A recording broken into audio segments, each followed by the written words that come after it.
न कोई मरता है और न ही कोई मारता है, सभी निमित्त मात्र हैं। सभी प्राणी जन्म से पहले बिना शरीर के थे, मरने के उपरांत वे बिना शरीर वाले हो जाएंगे। यह तो बीच में ही शरीर वाले देखे जाते हैं, फिर इनका शोक क्यों करते हो? कृष्ण हिंदू धर्म के एकमात्र धर्म ग्रंथ है वेद। वेदों के 4 भाग हैं, आग, यजु, साम और अथर्व। वेदों के सार को वेदांत या उपनिषद कहते हैं और उपनिषदों का सार या निचोड़ गीता में है। गीता हिंदुओं का सर्वमान्य एकमात्र धर्म ग्रंथ है। गीता के ज्ञान को भगवान श्री कृष्ण ने अर्जुन से कुरुक्षेत्र में खड़े होकर दिया था। यह श्री कृष्ण अर्जुन संवाद नाम से विख्यात है। वैसे तो गीता श्री कृष्ण और अर्जुन के बीच हुआ एक संवाद है, लेकिन कहते हैं कि भगवान श्री कृष्ण के माध्यम से उस काल रूप परम परमेश्वर ने गीता का ज्ञान विश्व को दिया। श्री कृष्ण उस समय योगारूढ़ थे। गीता के 4थे अध्याय में कृष्ण जी कहते हैं कि पूर्व काल में यह योग मैंने विवस्वान को बताया था। विवस्वान ने मनु से कहा, मनु ने इक्ष्वाकु को बताया। यूं पीरही दर पीरही परंपरा से प्राप्त इस ज्ञान को राजर्षियों ने जाना, पर कालांतर में यह योग लुप्त हो गया और अब उस पुराने योग को ही तुम्हें पुनः बता रहा हूं। परंपरा से यह ज्ञान सबसे पहले विवस्वान सूर्य को मिला था, जिसके पुत्र वैवस्वत मनु थे।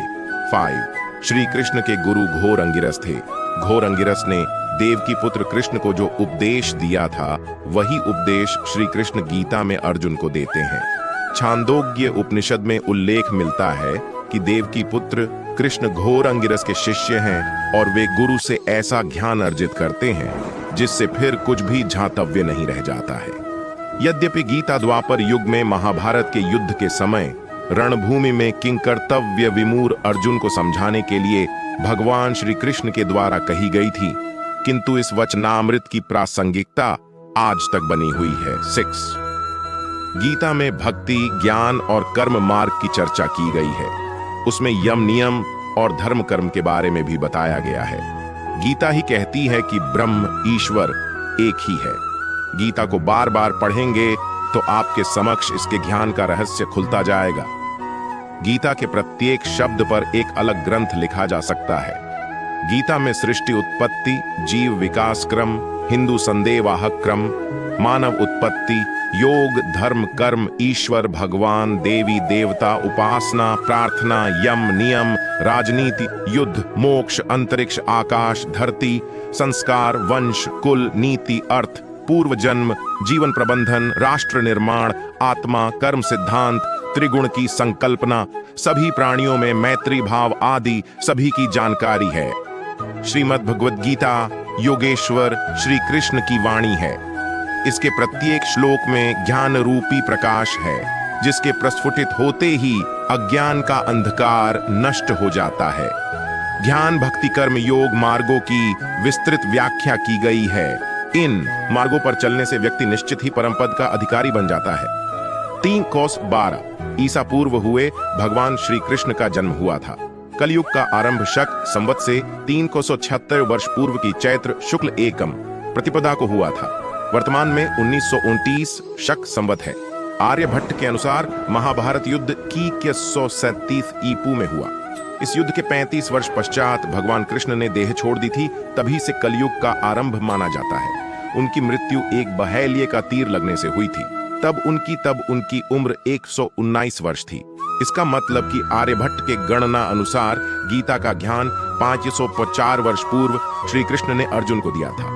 हरियाणा के कुरुक्षेत्र में जब यह ज्ञान दिया गया तब तिथि एकादशी थी। संभवतः उस दिन रविवार था। उन्होंने यह ज्ञान लगभग 35 मिनट तक दिया था। गीता में श्री कृष्ण ने 544, अर्जुन ने 85, संजय ने 40 और धृतराष्ट्र ने 1 श्लोक कहा है। गीता की गणना उपनिषदों में की जाती है, इसीलिए इसे गीतोपनिषद भी कहा जाता है। दरअसल यह महाभारत के भीष्म पर्व का हिस्सा है। महाभारत में ही कुछ स्थानों पर उसका हरिगीता नाम से उल्लेख हुआ है। 10 श्री कृष्ण ने गीता का ज्ञान अर्जुन को इसलिए दिया क्योंकि वह कर्तव्य पथ से भटकर सन्यासी और वैरागी जैसा आचरण करके युद्ध छोड़ने को आतुर हो गया था। वह भी ऐसे समय जबकि सेना मैदान में डटी थी। ऐसे में श्री कृष्ण को उन्हें उनका कर्तव्य निभाने के लिए यह ज्ञान दिया।